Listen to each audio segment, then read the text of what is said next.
Welcome to the wrong show. We are now waiting for Commander Stryken to join. This is episode 9, and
scared the hell out of me. Hey, Larry. Hey, give me a second. Yep.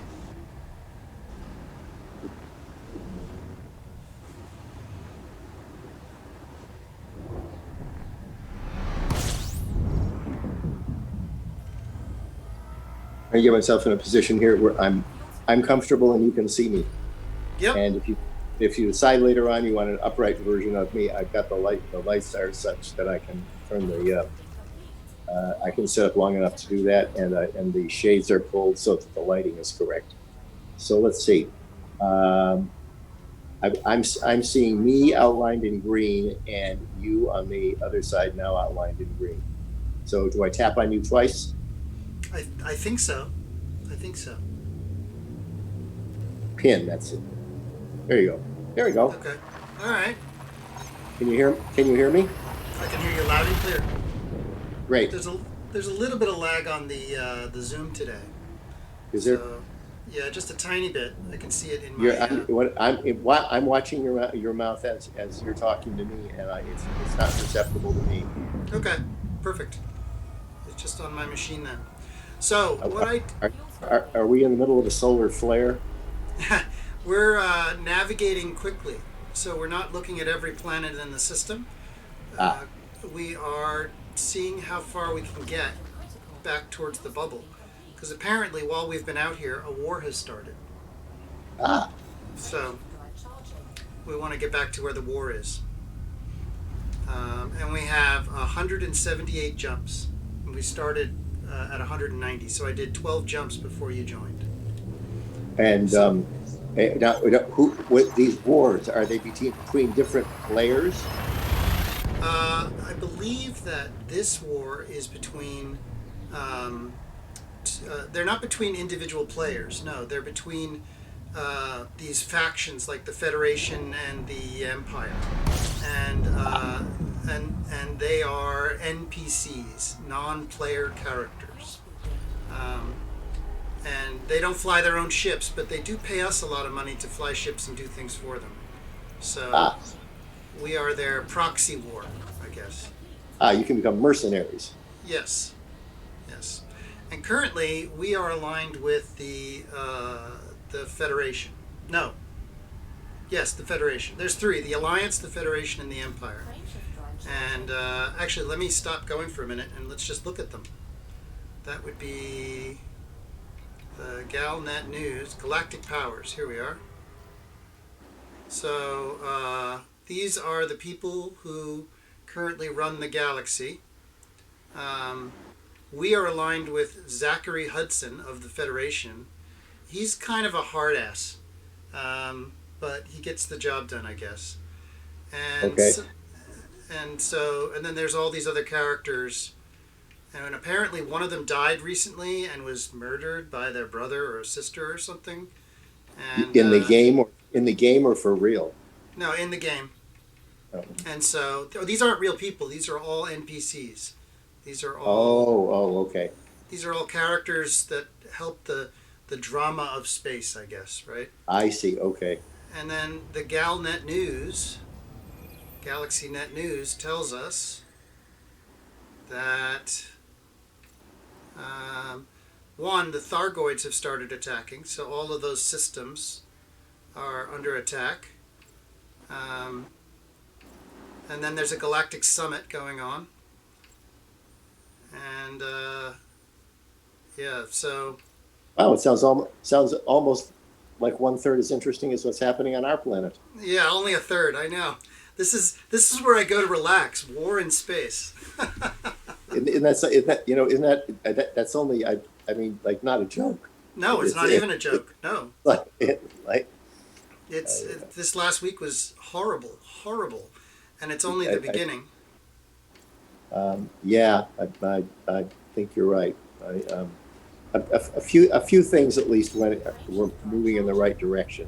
So Yeah, uh, yeah, um, a few things. Yeah, it- we'll watch it every day. as long as Trump doesn't decide to launch nuclear weapons at Iran. Yeah, It, it really they are amazing times, I will say. well, yeah. It's this is the breakdown of old norms in a very disorderly fashion. Yeah, it is. Although I will say that the way things went after the incursion, which it sounds like the security did nothing to stop. Right. Yeah. It was interesting that even the Republican Senate, including McConnell, finally, literally said enough is enough. Yeah.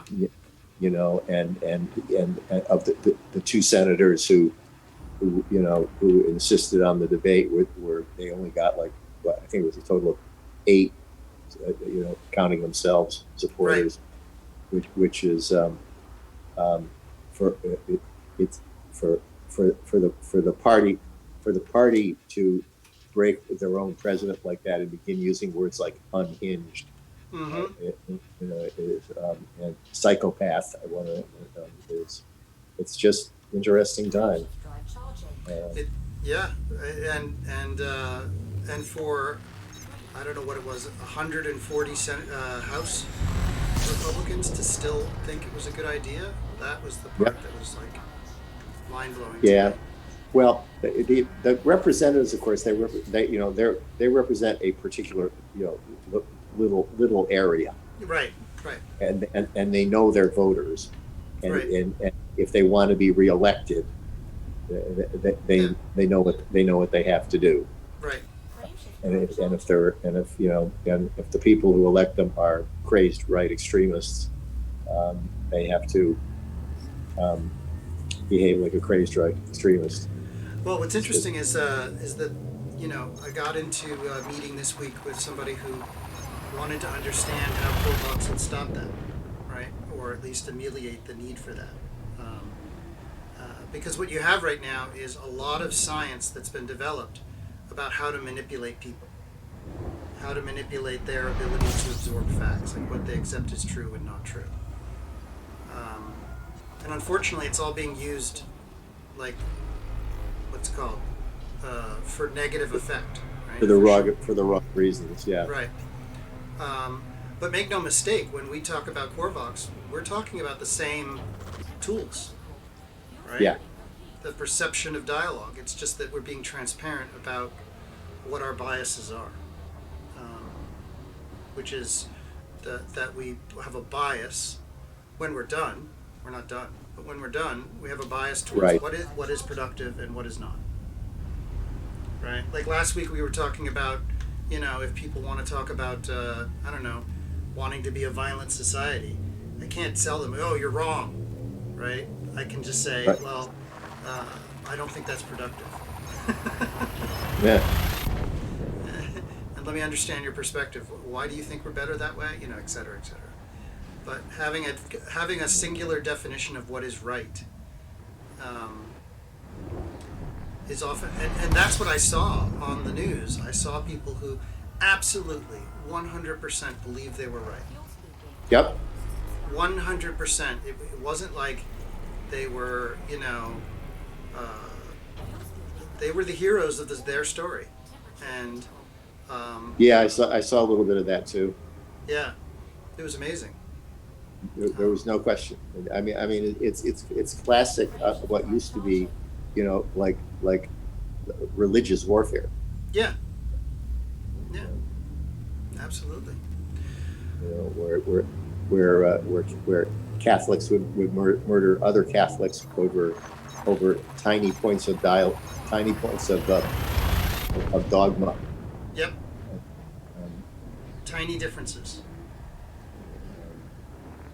um, I can't remember which it was. I think it was the Albigensian Crusade, which was apparently a, a, a major massacre in southern France of this group called the Albigensians, and by the Catholic forces of people who were also, as far as they were concerned, Catholics. And the point of debate was whether during the communion, once the host was blessed, was it literally the body of Christ or was it figuratively the body Mm-hmm. of Christ? Mm-hmm. One is called transubstantiation, which is when it becomes the body of Christ, and the other is consubstantiation, Mm-hmm. when it becomes. And that was enough to massacre. Yep. Yeah. Yeah. Are you old enough to remember? There was a nun, a French nun, Sister Dominique. I think was her name, but she was like on the Ed Sullivan Show. She wrote a song called Dominique, Nika, Nika. It was she was called the singing nun, and then it turned out when you read the lyrics carefully, one of them was about how Notre Père Dominique combattait les Albigeois, with a big smile on her face, talking about the bloody massacre of apparently tens of thousands of people. And, Oh my gosh. did you ever see Sister Wendy, the nun who did art critique on? I think it was an English show which ended up on PBS over here. She was a buck-toothed nun Nope. who took you around to major museums and gave discussed major paintings, including some that involved sexual activity, which he discussed very matter of factly. She was really good. If you, What was her name? What was her name? Sister Wendy. Sister Wendy. Okay. Nope. Yep. Nope. I don't know Sister Wendy. She had buck teeth, and she was if she's still around, is unique. But then so are we. So Yeah. could you excuse me for about a minute and a half? Sure. Sure. I'll be right No back. problem.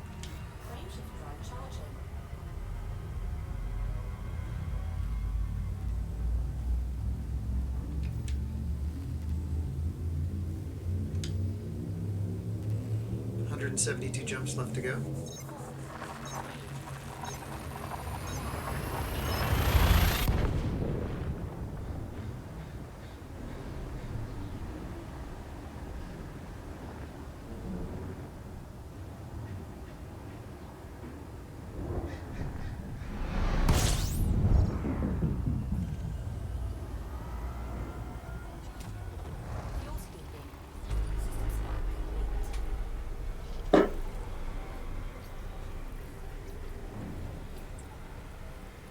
Okay, I'm back.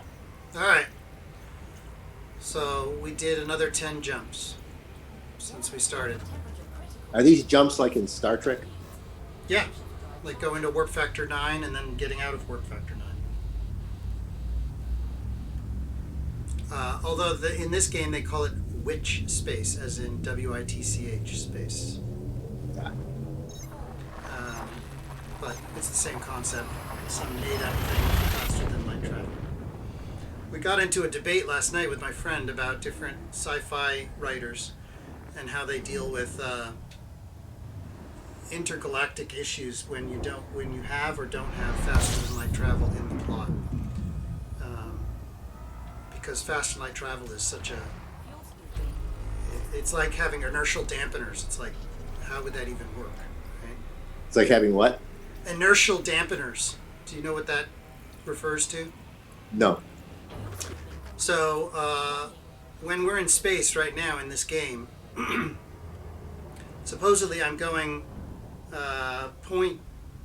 I'm going the speed of light right now, and I accelerated to the speed of light from half the speed of light in like, just a little bit of time. But if I were actually in a ship that was capable of doing that, I would be flatter than a pancake. Right? Like my body would be smushed. The human body can only withstand a certain amount of G-force before it's, you get a brain aneurysm and you're dead. They made that same argument when the locomotive came into being. They did. There were real scientists or real engineers who had. There were serious discussions and serious publications about whether the human body could withstand speeds beyond 35 miles an hour. It didn't seem to ever occur to anybody that we're moving through space at 25,000 miles an hour. Right. Yeah. But rapid acceleration and rapid deceleration. Right. That's different. That's different. And so science fiction always has, especially talking about going from 0 to the speed of light. Yeah, and so space shows or space science fiction has a pretty consistent concept called the inertial dampener. And what it does is that it claims that there are a bunch of invisible force fields inside your ship that buffer you, that take all the energy out of the acceleration and the deceleration before it hits your body. And it operates everywhere inside the ship evenly, so that nothing in the ship is experiencing the G-forces that the ship is going through as it accelerates. How convenient. Yes. And so some science fiction writers try to write science fiction where you don't have inertial dampeners. But then the plot involves, a year and a half of acceleration and a year and a half of deceleration. It makes for a very long book. Exactly. Yeah. Well, let's see. What's going to happen in the first 900 pages? We're just getting up to speed. Yeah, exactly. And so my friend, Chris, was talking about one of these where the humans encountered another race, and the other race was warlike, but we didn't know where each other's home planet was. And, they were like, well, how do you launch attacks?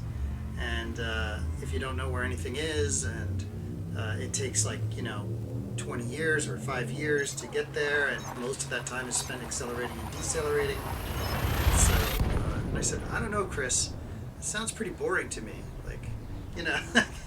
How does that play out? But it was clear that what he really loved was the science fiction side of it, the fact that they had to deal with the limits of the speed of light. Right. That's you're reminding me. I didn't see this, but particular cartoon, or if I did, I've forgotten. But Zeb told me that there was what we call the CIZ. Is that what we're going on? A mathematician at one of those gigantic blackboards with some equation, which covers a blackboard which is 10 feet tall and 12 feet wide, and all of it in indecipherable mathematical symbols. And at one point in the middle of somewhere, there's a bracket that says, "Then something magic happens," and then it goes on from there. Yeah. Yep. And so, anytime we play one of these games or engage in science fiction discussion,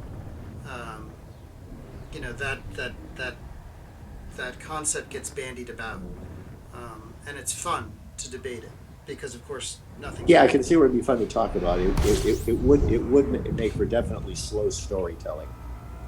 Right, and so for instance, the show, the best current science fiction show on TV currently is called The Expanse, and in that one, there are no inertial dampeners. But they also can't travel faster than the speed of light. So they're stuck in our own solar system, right? So everything has to happen within, our solar system. But they've got. Well, thank you for telling me that, because I the years went by when I just wasn't watching much TV at all, Mm-hmm. and it was during that period that like Showtime, like Netflix, and Amazon Prime, and, Mm-hmm. began making their own programming. And then when I finally got a really big screen TV, um, and started looking around, there was just so many shows. I was overwhelmed at what to even consider Right. looking at, and I've breezed by The Expanse, but I haven't really. I've only like taken a brief look at it and a number of others, most of which all seem in some way exactly the same. But now that you told me that, it's one I can like I can move on to when I finish. My half brother Adam, of all people, had told me about, and this has nothing to do with science fiction, a show that's on called it's about a female child prodigy chess player in the 1950s called the Queen's Gambit. Oh yeah, yeah. Kathy and I watched that. Yeah. And I'm about 2/3 of the way through it now. If it wasn't for Adam recommending it, I never would have watched it. And of course, he said it's not really about chess. Yeah. It's really about chess. Part of what was spooky about it for me was I'm old enough that I can remember dimly even what the world where the show starts. Right. I never saw an orphanage where they were handing out Librium. But I do remember, the mindset and the way in which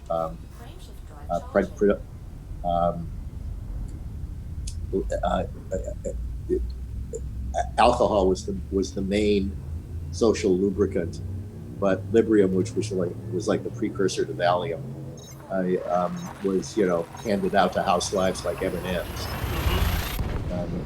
And it was, and they do a really good job of the slow transition. I like the way they use music to let you know, kind of like where time you are.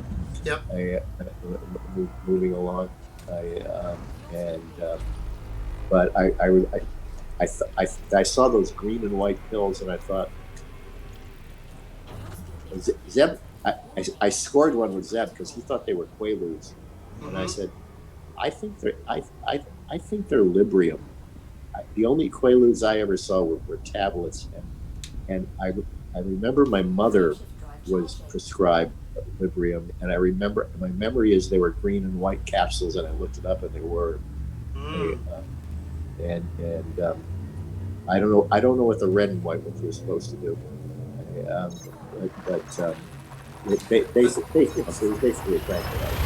Right. I was just saying. So apparently, calming down is what helped her brain work the way it did. A downer? Yeah.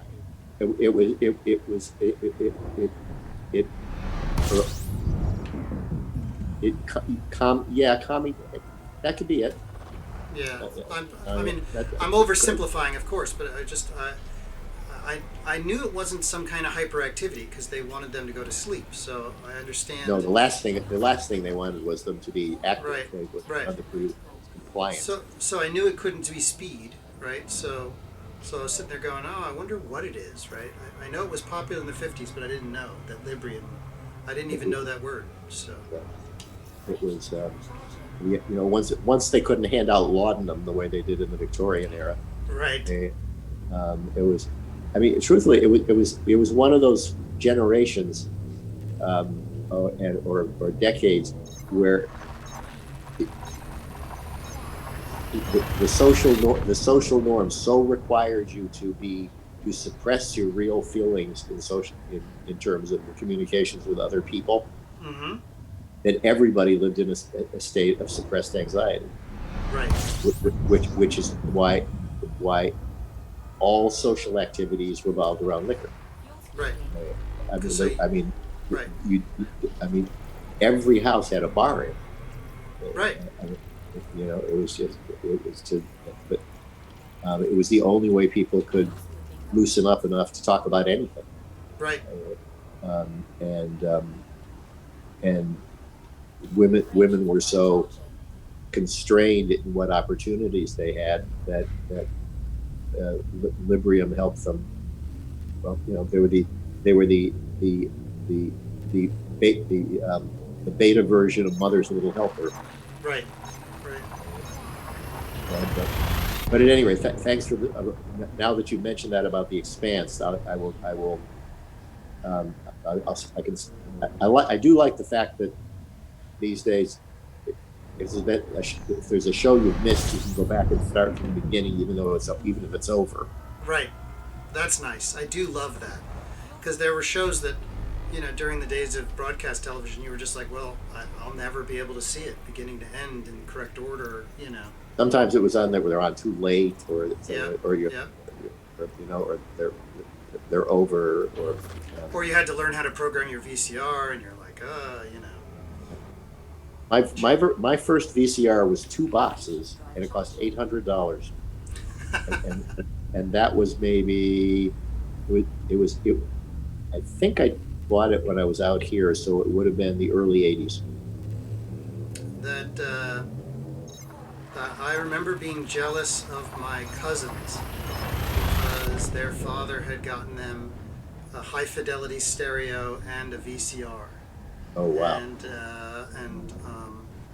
And he had a Nissan Z, sports car. None of which was even on the table for consideration in the Alcock household. So I remember thinking, oh, and they had a pool. So, Oh wow! yeah, I mean, they were set, right? So I remember that feeling of, wow, so what are they doing right? And what are we doing that's not, getting us to that? But now I understand better. He was an executive at MetLife. That's why, in Manhattan. I mean, that'll do it. So. Yeah, So. and you did pay a price for having those jobs. Oh yeah. Well, he died very young, lung cancer, and that was tough. It was really tough because, well, just lung cancer is tough. Period. It's just, and this was early. They didn't have a lot of ways to kind of deal with No, the. and there were full page ads in magazines showing doctors smoking. Yeah. Yeah. Doctors So- used to smoke during operations. Yeah. Yeah, it's amazing. I was thinking about that the other day in terms of if you value life too much, then nothing happens. But if you don't value life enough, you smoke during operations, right? Like, there's like it's very hard to figure out what the scale is. I don't know where I land on that scale. I just know that there seems to be a lot of extreme positions taken, or at least that they seem Yeah. to. And so, During, well, I guess it isn't completely fair to say that it's only happened recent. I mean, the blacklisting during the communist scare period was definitely, I mean, extremism way out of hand. mm-hmm. I, Yeah, you're basically saying you don't have a career anymore, based on a rumor, just for knowing somebody. Yeah, just for knowing somebody. And I can't remember. I wish I could remember, but it was actually it was one of the news broadcasters, and I don't remember whether it was radio or TV, who finally something that McCarthy did called him out in his broadcasting, and a little bit like McConnell did the Right. other day. Right. And it was like it was the first time that something was voiced like somebody saying the emperor has no clothes, Right. and the whole thing began to collapse. You know how funny it was that back then it was like everybody was afraid to speak, but in this particular time we're in now, we have tons of speech going on, but it's all being kind of like deflected, right? There's no consensus, right? No, well, it's all like white noise, Yeah. or black Yeah. noise. Right. It's a static. Yeah. It's just noise. And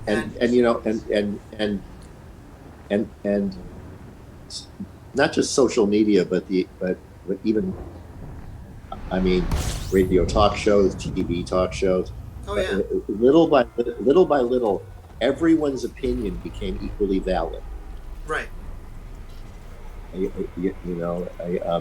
When the National Geographic Channel began showing, quote, documentaries about a rock somewhere in Cappadocia that might be the fossilized remains of Noah's Ark.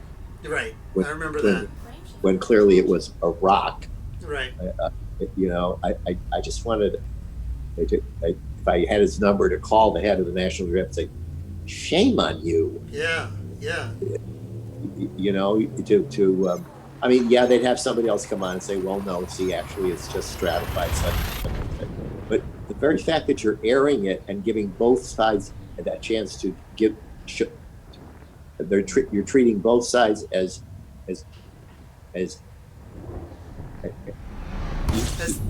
though they had equal footing. Yeah. Yeah, right. On an equal footing, right? Yeah, yes. When one's crazy and the other is fact based. Right. Well, and that's what that is exactly the problem right now, is that we don't have the ability to understand equal footing, like true equal footing right now, because we've had multiple decades of false equal footing, false equivalency, right? But I don't know. I had a huge debate with a friend of mine the other day about the fairness. What was it? The Fairness Doctrine, the Fairness Act. Yeah, doctrine it was called. The Fairness Doctrine, and how it may have worked at the beginning, but you can't reintroduce it and expect it to work. That's out the back, right? Like, how would you enforce it? How would you, convince broadcast?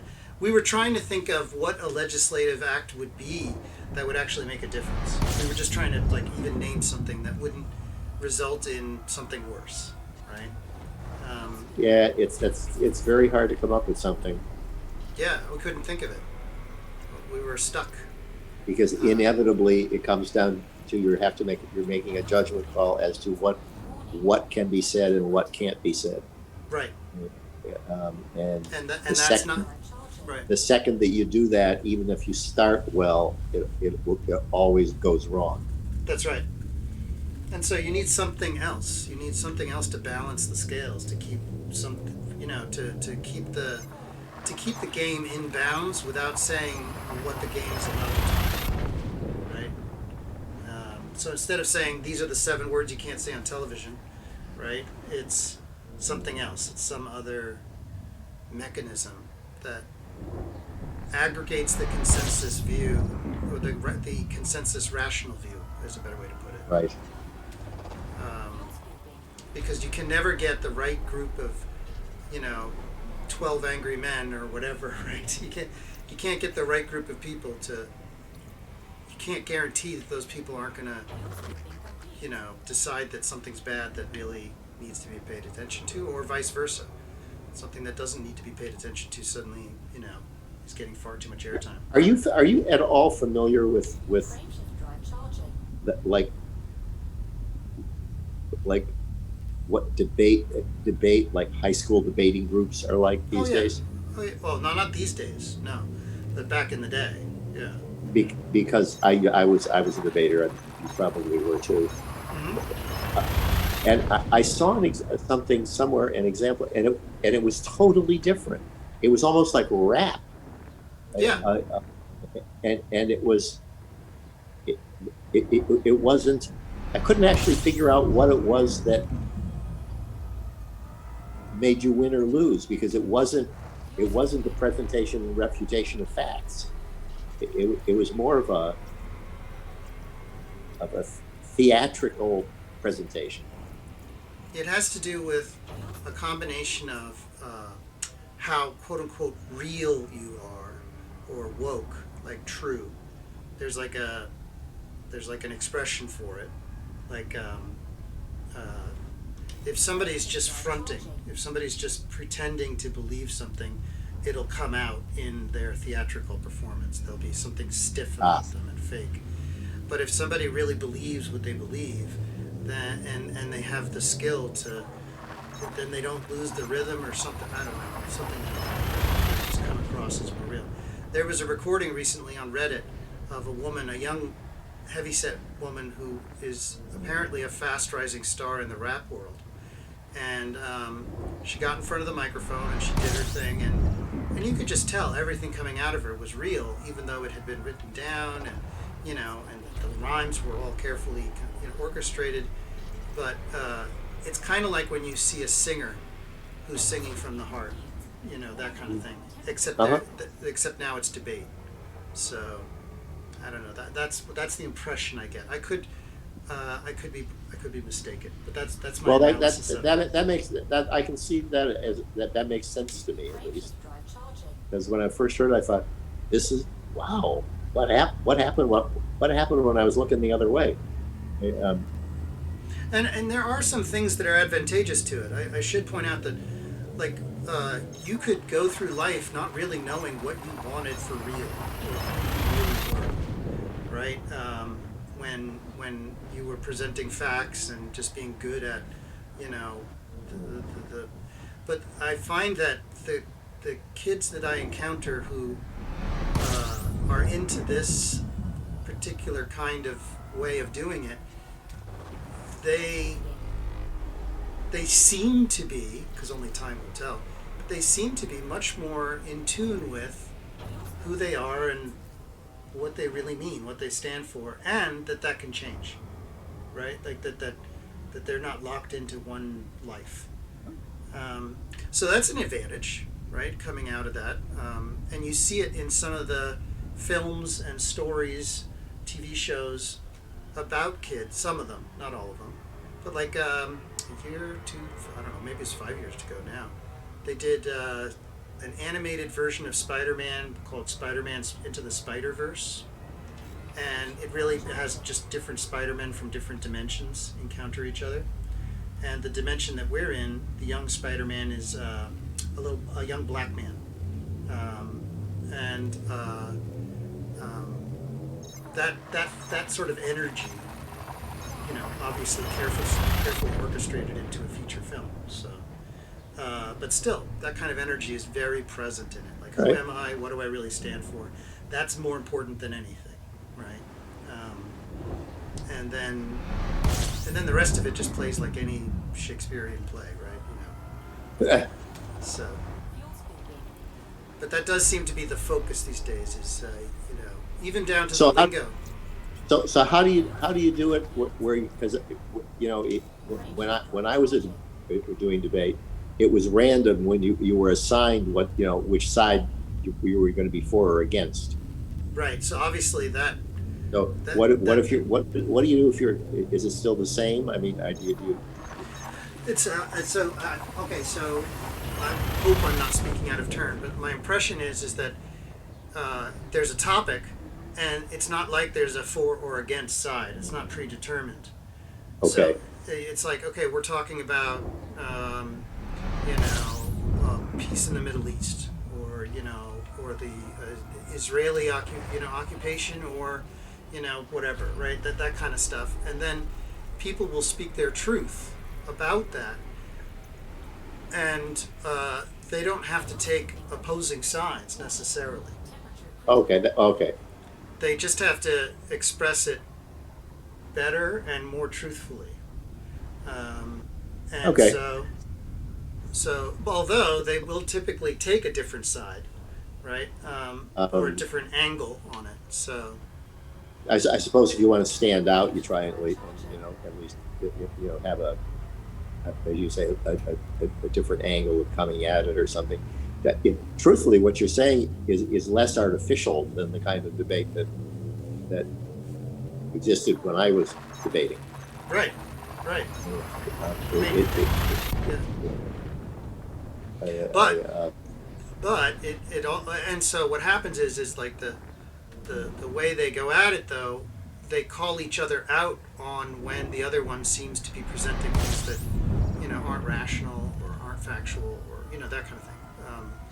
However, however, it the the the the predominance of stylistic choices and being true to yourself leaves a lot more room for falsehoods. I think it's the best way to put it. this is true. Um, and so I think that's the bad part about it. Sorry, I got to rub my eye here. It's suddenly itchy.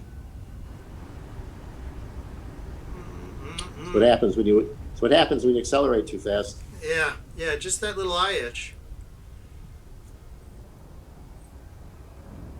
Ah, okay. Um,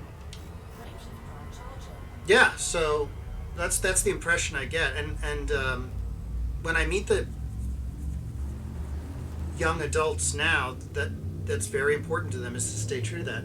I don't know how that's going to translate though into the job market. True. And I don't know. I do know though that companies are under a lot of pressure to adapt to that way of thinking more and more. But it just seems to me that not everybody can be their true selves when you have really complex systems to run that have to be Right. run by human beings. So um, I always wonder about that. Actually, I spend a lot of time wondering about that because I think a lot about the future, and you can't. It's a lot of the people who talk about the destruction of jobs due to automation, the rise of automation and AI. Um, First of all, there's a lot of people I know who are very smart people who absolutely dismiss it out of hand that there's any destruction of jobs going on at all. That in fact it's just jobs just shifting from one place to another. That's what they claim, and they cannot be shaken from that view. They're just very strong in that position. And then the opposing position, the one that says no, really there are jobs that are being eliminated. Um, we know that there's no such thing as everybody's a poet economy or everybody's a singer economy, right? It's movie making and television show making. There's only so much that you can produce that actually gets enough attention and funding, right? That it actually gets produced well. There's just a limit. Right. Because by definition, you're trying to attract very large audiences. Now, yeah, we've fragmented the market tremendously, but you're still trying to get big audiences, right? so you need people to have something to do,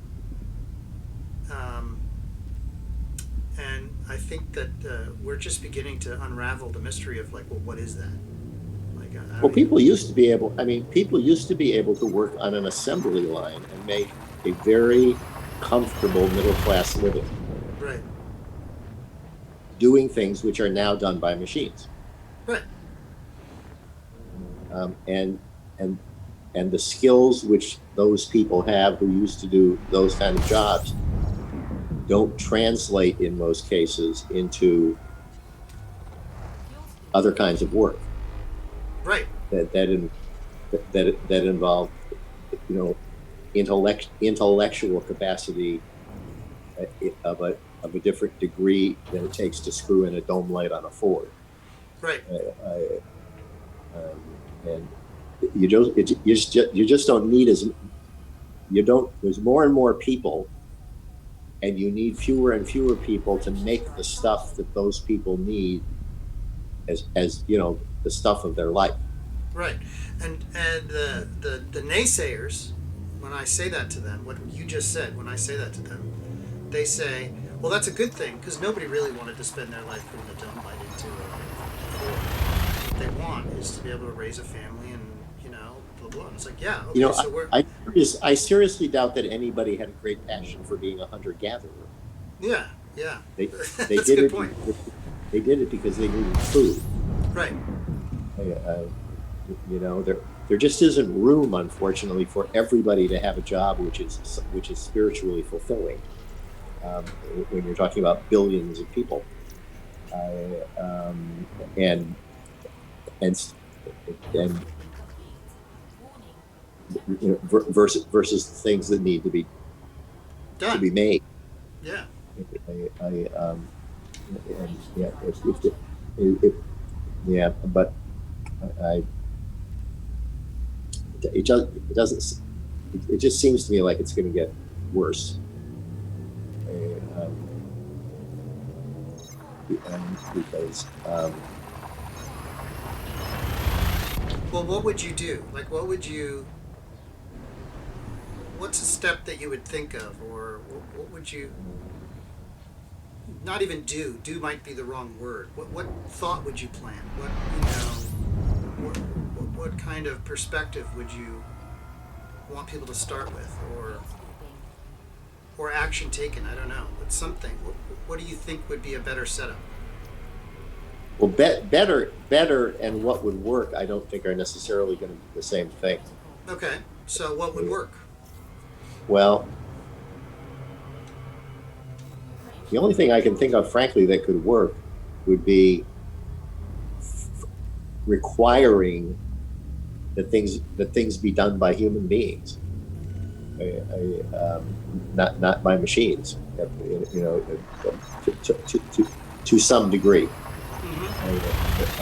But that, of course, means they would be more expensive, and unless you had a ruler of the planet, as long as there was one country where they allowed machines to make things, they would be cheaper, and unless you forbid them to be brought into your country, people will buy them because they're cheaper. Right. And so the way people bitch about on airplanes, how it's gotten to the point where the only thing left they have to charge extra for is going to the bathroom. Right. But if an airline includes everything in the cost of the ticket, and it makes it $37 more than the ticket, where you have to pay extra for your luggage, you have to pay extra if you want a pre-reserved seat, everything. People will buy the cheaper ticket and bitch. Right. So it kind of leaves them no choice but to price things that way. So you look at the price of a hotel room, and then when you find out all the things you're going to have, the resort fee, Right. Which for the newspaper that's left at your front door, it's people make their decisions based on the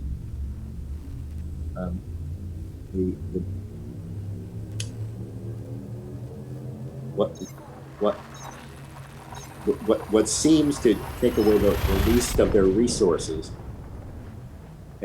at first glance, and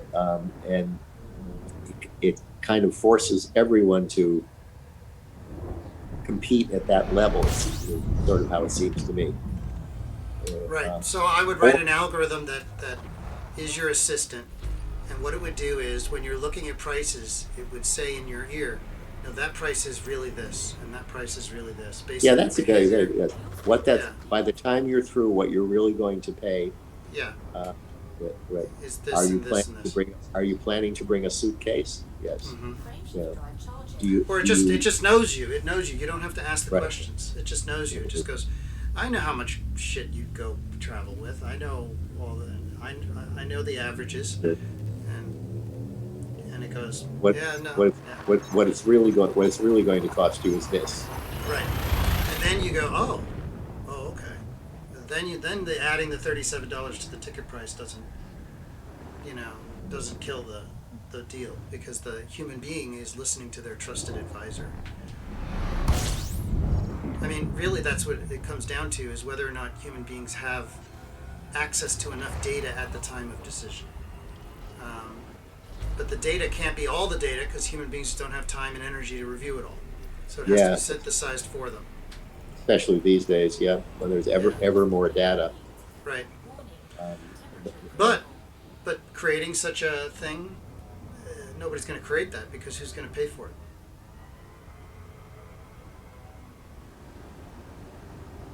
The algorithm. and I know how horrible this sounds, but somewhere along the line, society evolved to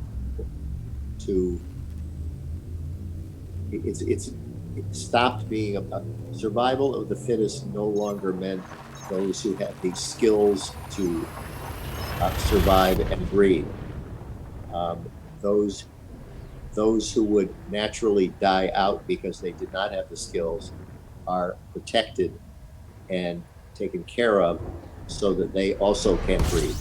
Mm-hmm. And little by little, people get stupider. Yep. And more and less able to make sophisticated choices. Or they get a different kind of it. The intelligence moves. The survival mechanisms move from something that was great for hunter-gatherers to something that's great for gaining empathy and getting protected, or something like that.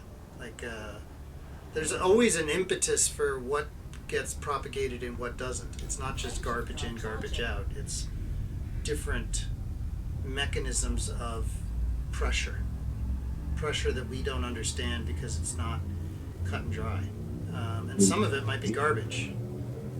The only truly socialistic country that I'm aware of that was and to some degree still is functioning quite successfully was Norway. But where all basic needs are taken care of.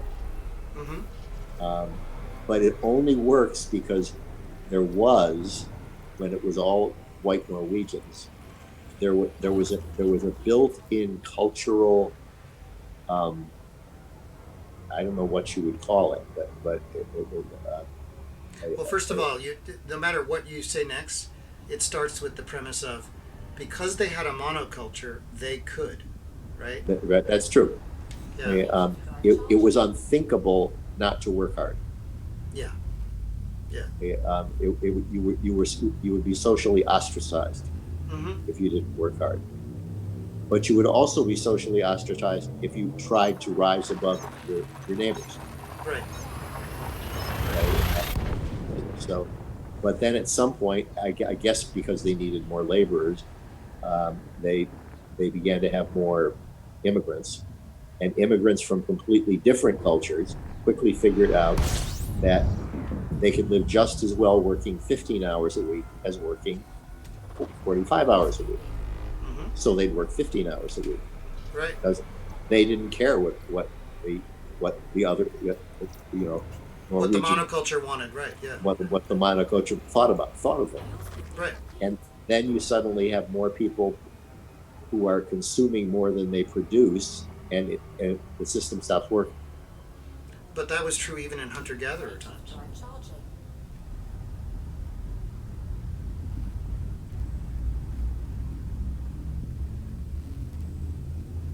In that, so Steven Pinker, so Steven Pinker has a book called How the Mind Works, and he goes into the computational evolutionary theory of the brain, and he goes on and on about how right from hunter-gatherer times, when we decided to be even remotely collective in our behaviors, like we were safer together than alone, then we had to exhibit social behaviors. And you can see this in wolves today and other pack-like species. And what, like for instance, gorillas and others.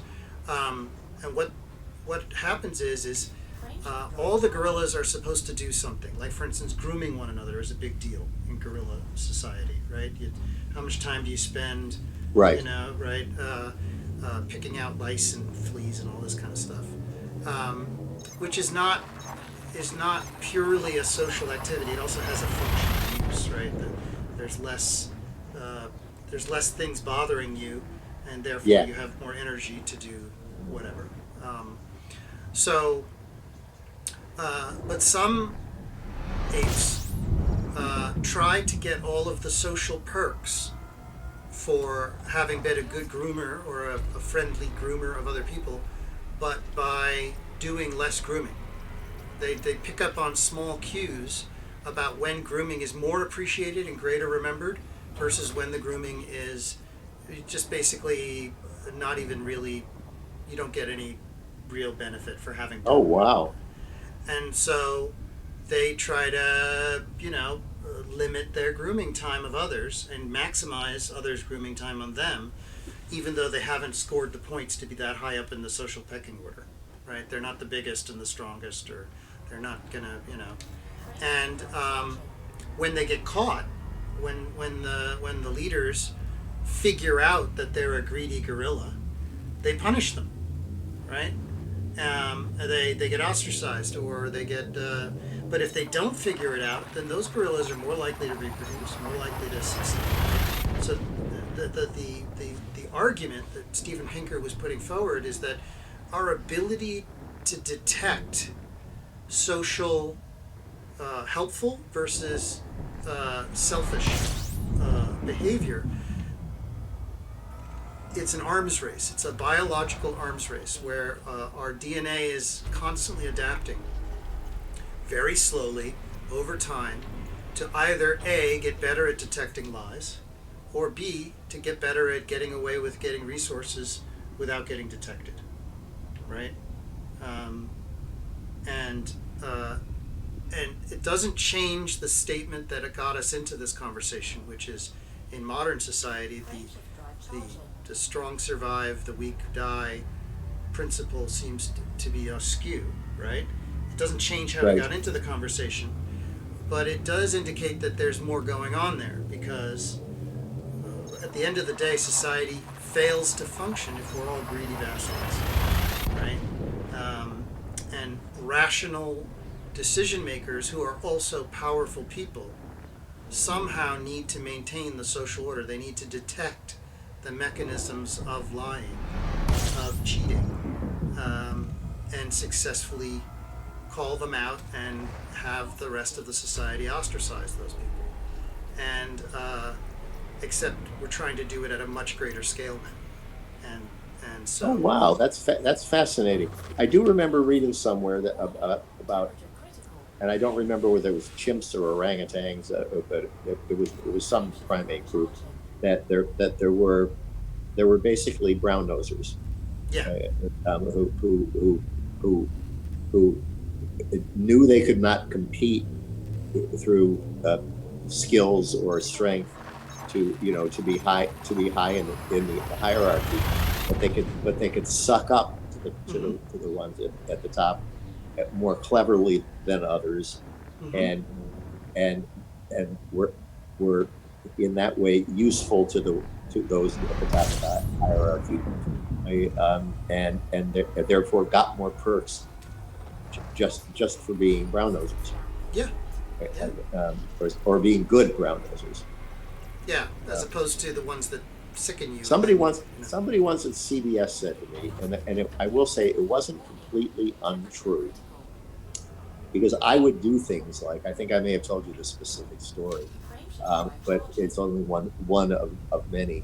I was leaving on a Friday night when I was still in the training program, and I went to say goodbye to the VP that I was reporting to that week, and I think it was the VP of comedy, and it happened that all the VPs of programming had gathered in his office with a bottle of scotch, and the boss of bosses was in there too, and the bottle of scotch was on the table, and everybody's feet were up on the desk, and the trainee appears in the doorway, and the boss of bosses, who was the guy who had a sign in his office that said "Anxiety breeds excellence." So, Strikeman, what do you want? I said, well, I just came by for a little informal brown nosing. and everybody laughed. And he said, well, get the hell in here. You want some scotch? And a friend said to me, you're really amazing, Larry. You get the advantages of being a brown noser, but by commenting on it as you do it, you don't have the negative side. That's right, because you're being truthful about it. Because you're admitting to what you're doing, even as you're doing it. I remember once a guy was trying to make me feel guilty for putting in for my vacation. I wanted to spend a week somewhere, and he really wanted me to stay and work on something. Don't know what it was. And he was trying to gear up to push. He was doing the intimidation thing, right? And what I said in that moment was, I leaned back and I said, so this is the part where you say that this is really important and that's really important and how the team needs it, and you'll imply that somehow my performance review or something is going to be tied to it, and I'm then just going to go on vacation anyway, and you're going to forgive it all a week from now because you need me anyway. And he couldn't maintain the no, you're right. Face. Yeah, you just basically summed the whole thing up. And then he went, all right, go on your vacation. Oh, damn it. And I look back at some of I told you that there was a producer who once said the town couldn't figure out whether I just wasn't political or I was so political they couldn't figure out what I was doing. Right. Yeah. And it was a little of both, actually. Yeah, it is a little both. I think it is. But that thing we talked about this in a different context before, the saying what's really going on can shift the balance of power in a conversation. Mm-hmm. But only if it catches the person who's hearing it as unexpected. As unexpected, true. Right.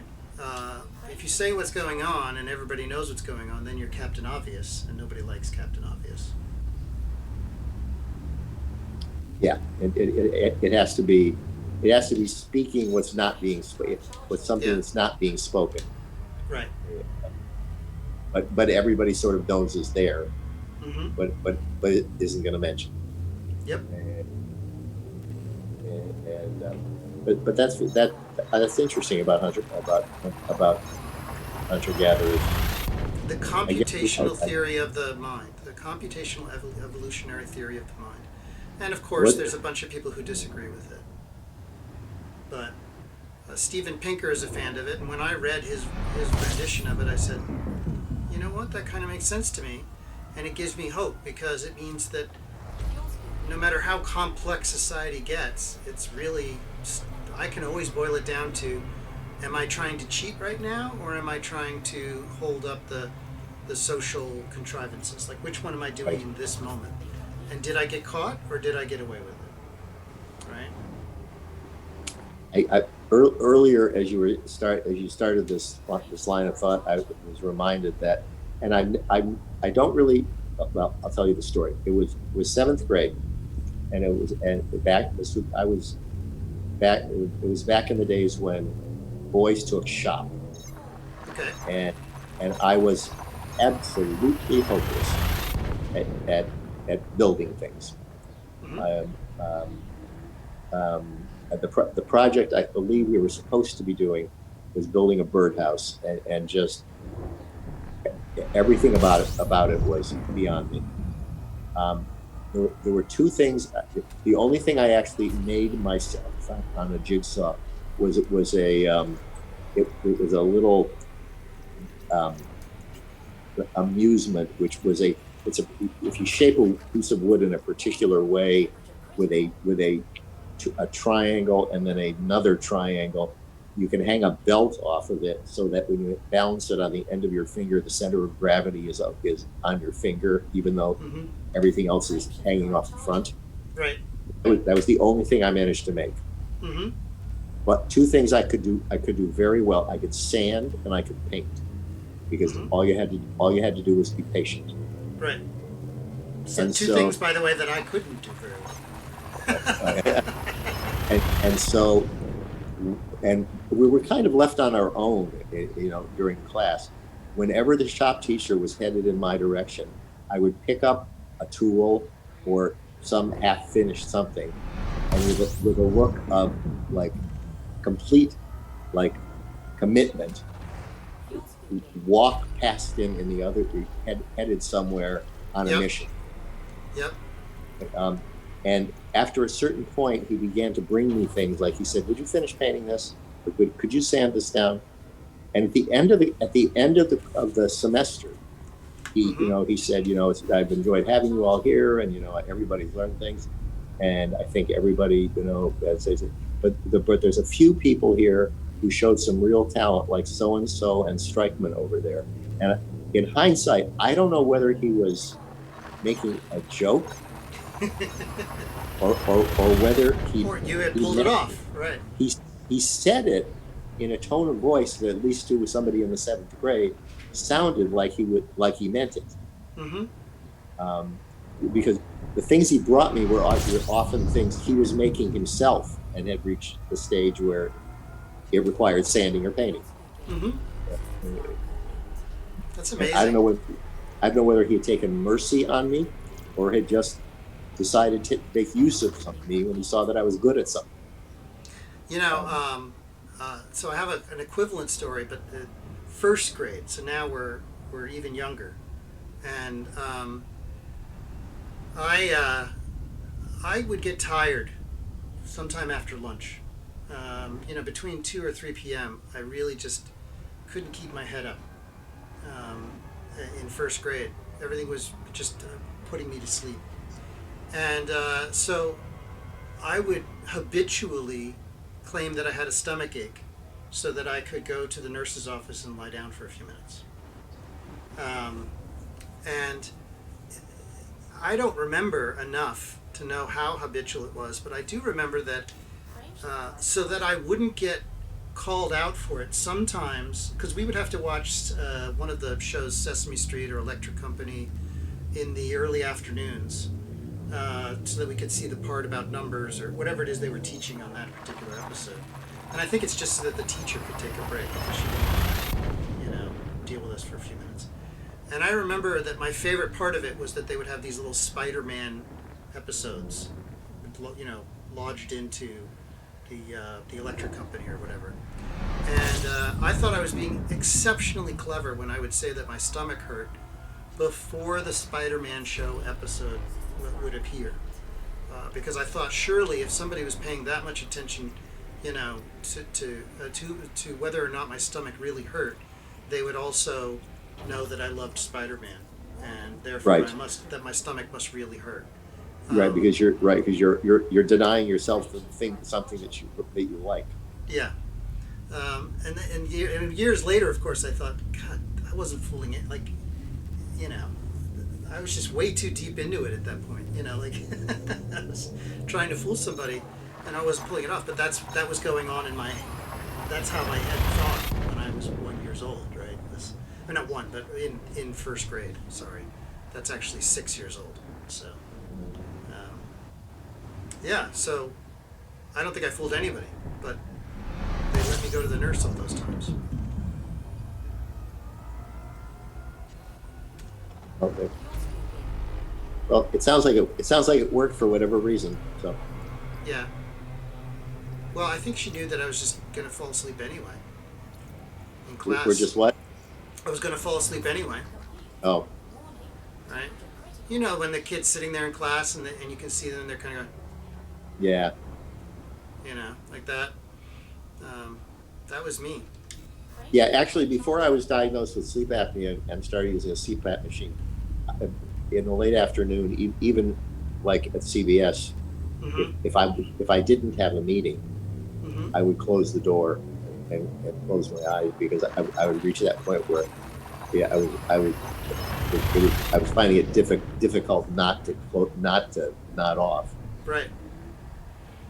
Yeah. No, I used to do that at Microsoft when I needed to, but I would tell my boss, I'd say, closing my eyes for 10 minutes, and closing the door.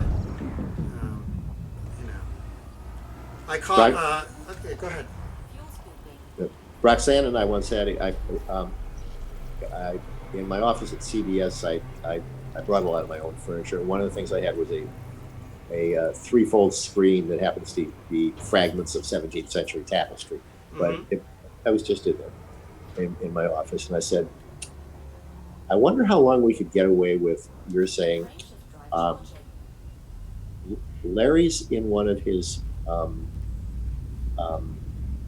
moods where he really doesn't want to see or talk to anybody, but he, he can listen.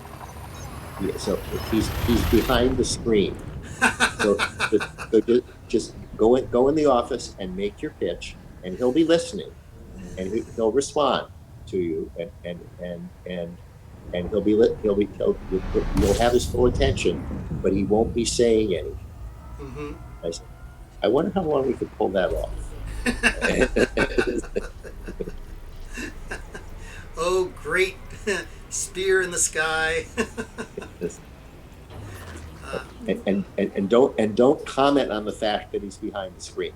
yeah, don't do that. That would be bad. Well, with today's technology, you could pull it off because you could be anywhere and you could know. That's and, true, actually. You know. Um, and I did have already a reputation for being weird enough that people might buy it. I like it. It would have been fun. That was another conversation we had the other night. They were like, well, what would you do if you had like $50 million or $100 million? And I was like, my practical joke game would go way up. You know. Yeah. Like, I think that's some of the most valuable stuff to do. Like, little things just to mess with people, to get them to think outside the box. I think that's what I'm good at. Yeah, I think you are. Yeah. You certainly have with me. Well, thank you. I appreciate that. That's a compliment for me. So where are we and where are we and what are we doing? We are now 117 jumps out of SAK. It's SAKTSAK. I don't know how I would pronounce that, but that's 117. So we've done 30. No, we've done 22 jumps, 23 jumps since we started. But it's going to take us several sessions to get all the way back to the bubble, where the wars are raging. And Satsak is our home base. That's where all of our ships are docked. Because we thought that nobody would blow up that particular station. So we didn't want to lose our ships. So we put them there. And is that station in jeopardy? Not yet. But it's a big enough war that we should probably be in the neighborhood when, So what will happen is that we'll have to make some more choices more often when we get in there, because we'll have to pick up missions, interact with the locals. So there'll be some more command decisions to make when we get there. I opt for brown nosing. Okay, we'll do that then. I wish I can't remember what the commercial was for, which means it wasn't really a good commercial. But there was a commercial with years ago, which started with kids that looked like they were maybe 6 or 7, looking very seriously into the camera and saying things like one of them said, "When I grow up, I want to have a brown nose," and another one said, "When I grow up, I want to find a group of people and dress just like them and follow them around." And it was whatever it came to. It might even have been something like an IBM commercial, yeah, Mm-hmm. where the point of the commercial ultimately was, that whatever they were, they were the opposite of that kind of thing, Right. Right. whether it That's was not true who or they not. really were. Right. Right. But I love the idea of the commercial. Mm-hmm. That reminds me of the comic where the one kid is in the kindergarten playroom with another kid, and she says to him, "What do you want to be when you give up?"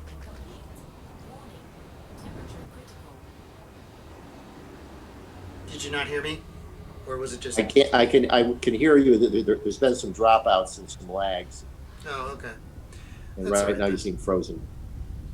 Yeah, it looks like there's a Now interruption in now our now, internet. now you're now you're sort of normal again. Okay. All right. So, anyway, the punchline was, "What do you want to be when you give up instead of grow up?" Ah, Yeah. what do you want to So, be when you give up? what do you want to be when you give up? I can't remember where I saw this, but it was God.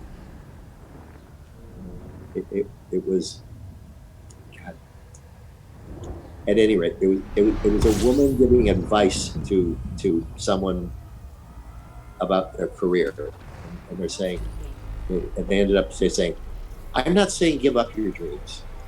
I'm just saying push them way, way, way, way back down inside like everybody else." I love that. I thought, very astute observation. I love that. Uh, I wish I'd had the capacity to understand some of the advice when I was younger. A You lot just of. froze again. How about now? How about now? How about now? How about now? How about now? Am I better? Am I better now? Ba ba ba. No? No better?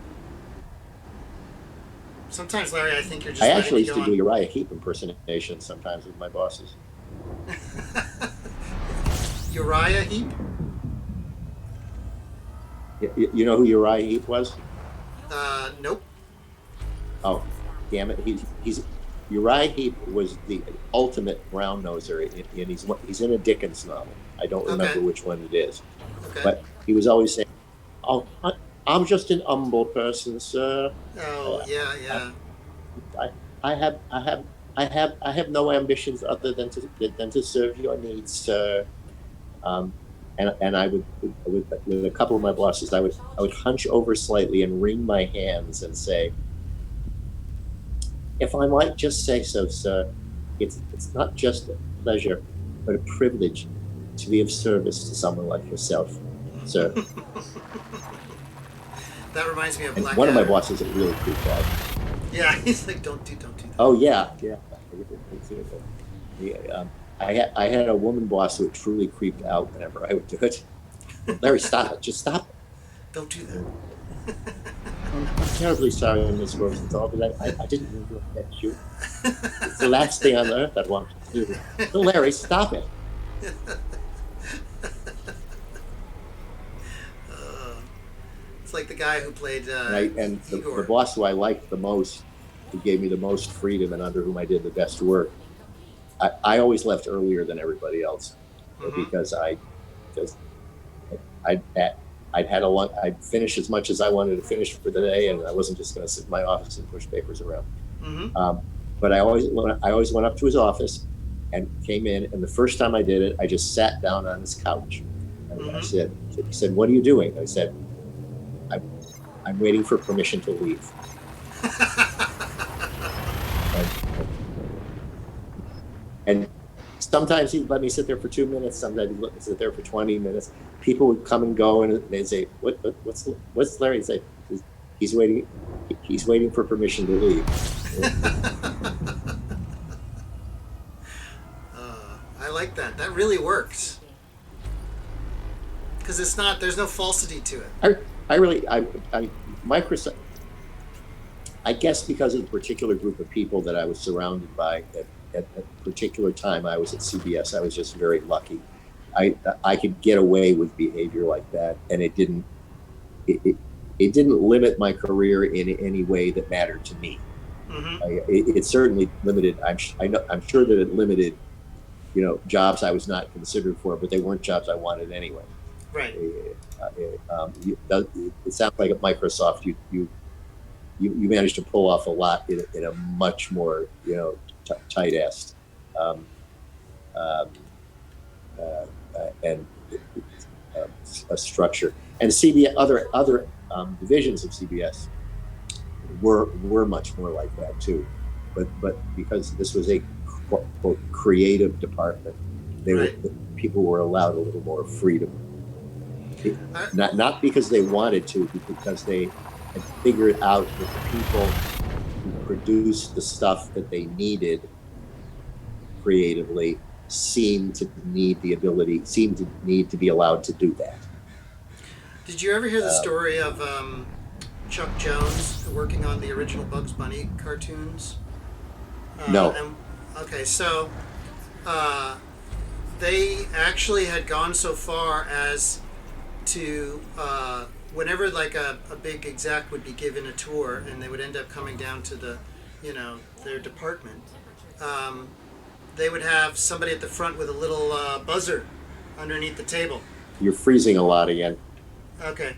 There'd be somebody with a buzzer underneath the table to alert them that execs were coming. And what they would do is they would all take up positions. They would take up positions look like they're doing nothing, right? I lost you again. Oh. Hey, maybe we should stop for now, and we'll try to remember to tell the Chuck Jones story. Okay. Okay? Because we're getting interrupted a lot by the quality of the signal. Tell you that story later. Yeah.